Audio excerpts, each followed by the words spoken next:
The last scenario is collapse, which I actually think is the most likely. Through a combination of wishful thinking, denial, delay, we'll probably just blunder into a collapse, at which point the response would take the form of executive orders and, if there's social unrest, probably some kind of neo-fascism. There's good reason to believe that we are looking at a potential collapse of confidence in the U.S. dollar and indeed the entire international monetary system. The international monetary system is based on the dollar, so if the dollar goes, the system goes. That's not meant to be a provocative statement. The international monetary system has actually collapsed 3 times in the past 100 years, in 1914, 1939, and 1971. So this would be the 4th collapse in 100 years, so not that infrequent. In this video, Jim Rickards delves into the likelihood of a collapse in the international monetary system. He identifies wishful thinking, denial, and policy delays as potential catalysts. Rickards outlines 4 scenarios: multiple reserve currencies, SDR's adoption, a return to the gold standard, or outright collapse. He warns of a confidence collapse, envisions a renegotiation of global financial rules, and explores the rise of alternative reserve currencies. The elite's preference for SDRs, a global currency printed by the IMF, is introduced, along with the gold standard as another scenario. Rickards analyzes historical backing percentages and gold reserves, addressing China's significant but non-transparent holdings. He concludes by arguing that a collapse is the most likely outcome, leading to executive orders and potential social unrest. And when the monetary system collapses, it's not the end of the world. We don't all go live in caves with canned goods and all that. What happens is the major trading and financial powers get together, they sit down, and they recut the deal, what's called the rules of the game. So what I want to think about a little bit is, since we can see the collapse coming, is what are the new rules of the game? What would the international monetary system of the future look like as a result of a sort of a new Bretton Woods-style conference in the face of a collapse? And I've got 4 scenarios here: multiple reserve currencies, SDRs, gold, and collapse, followed by something worse. Multiple reserve currencies, the idea is, in 2000, 70% of international reserves were held in dollars. Today, that number is 60%. It's trending down. So imagine a world where the dollar goes below 50%. Maybe it's 45 or 40%. The euro comes up. The Australian dollar and Canadian dollar were just recently admitted by the IMF as official reserve currencies, so they have a larger role. And we end up in the situation where, you got a whole bunch of reserve currencies. I call it the kumbaya solution. We all just get along. This won't work. This is unstable because there is no anchor. There's no gold. There's no dollars. So instead of one central bank behaving badly, you'd have 5 or 6 or 7 behaving badly. I think this would exacerbate rather than mitigate the currency wars. The next one, this is the one preferred by the elites. When I say elites, it's not a deep, dark conspiracy. Finance ministers, treasury secretaries, academics, central bankers, other policymakers. This is the SDR. The SDR is a special drawing right. It's understood by very few people, but it's unbelievably simple. The way to understand it, the Fed has a printing press. They can print dollars. The European Central Bank has a printing press. They can print euros. And the IMF has a printing press. They can print SDRs. And that's all it is. It's world money. They can print as much as they want. They hand it out. They can reflate and reliquefy the global economy.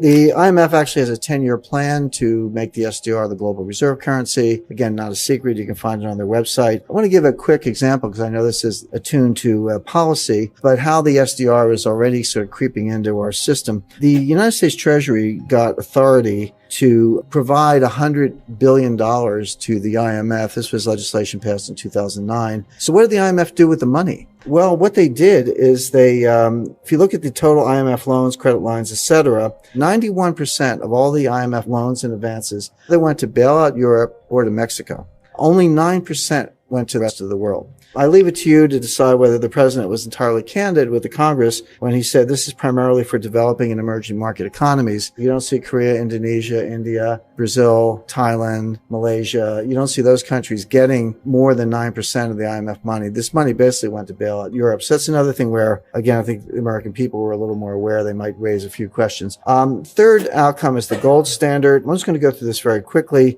All gold standards are a relation between paper money and gold. But you have to ask yourself a couple questions when you set up a gold standard. First one is, what's your definition of money? Because we have M0, M1, M2. These are technical definitions. They're all different.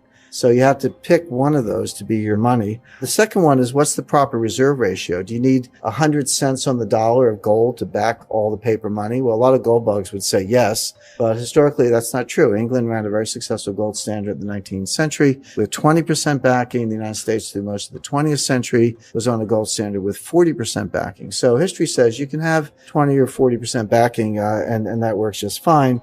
Third thing is which nations are included. The simplest way to understand that, the U.S. could do this on its own, but it would be a blunder, because if we had a gold standard, a dollar backed by gold, and we were the only one doing it, all the other currencies in the world would essentially be worthless. Nobody would want anything other than dollars, which would be extremely deflationary because the other currencies would not be desirable, and it would repeat the blunder Winston Churchill made in 1925. So I want to look at with those criteria, look at actually where the gold is. If you take the 17 members of the European monetary system, those who back the euro, they have 10,000 tons. The United States has 8,000 tons. The IMF has about 3,000 tons. You see China, Switzerland, it kind of tails off after that. So the good news for the U.S. and Europe is we still have all the gold, and I think we will have the largest voice by far if there is a new International Monetary Conference, with one footnote, which is China is non-transparent. So that China bar, that 1,000 tons, is probably closer to 4,000 tons. We'll probably learn that a year from now when they update their figures. So China has bought themselves a very big seat at the table. So the first one,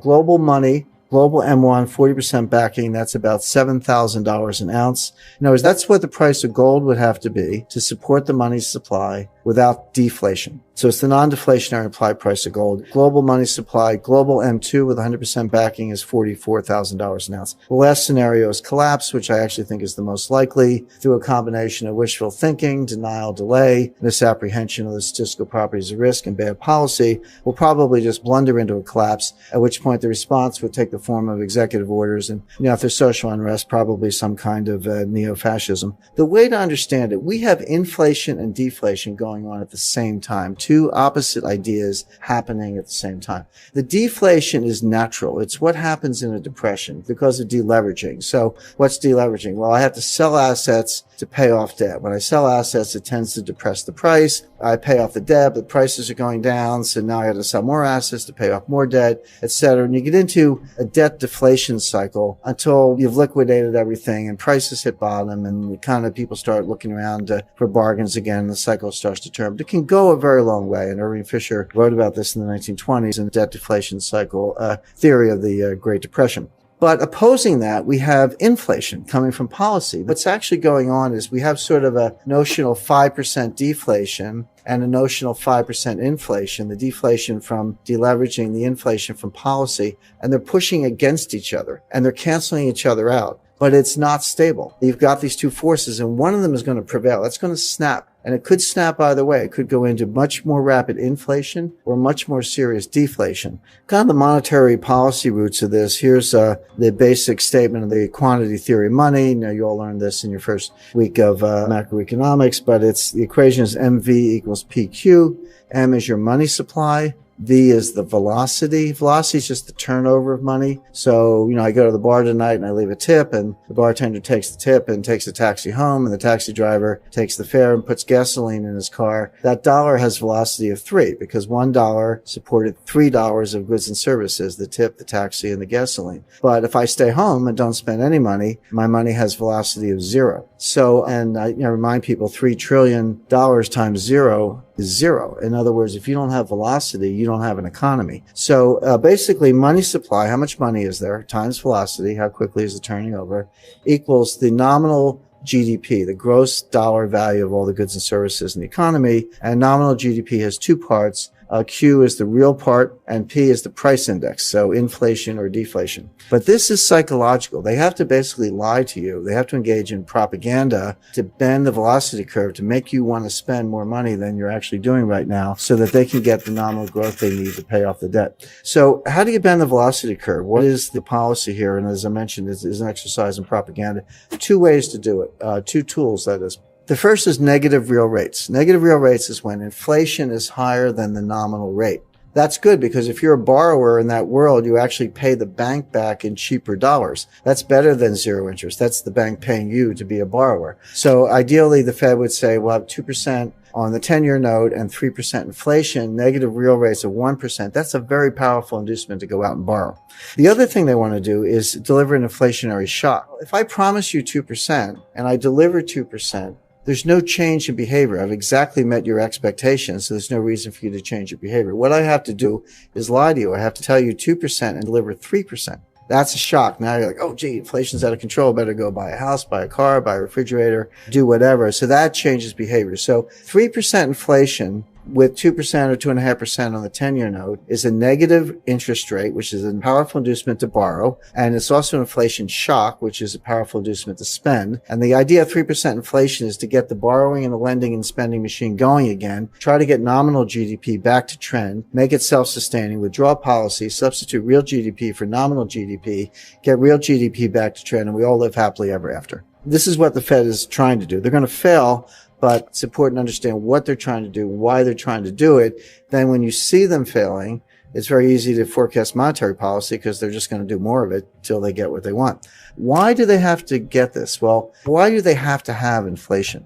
What's wrong with a little deflation? Well, here's what's wrong with it. This is actually the Fed's worst nightmare. The government, in economic theory, inflation and deflation, prices are going up, prices are going down. So what? You get a raise or you don't get a raise, or you get a little benefit, or they're winners and losers. It would seem like a normal economic process. But the government's view of inflation, deflation is asymmetric. They have to have inflation. They cannot have deflation.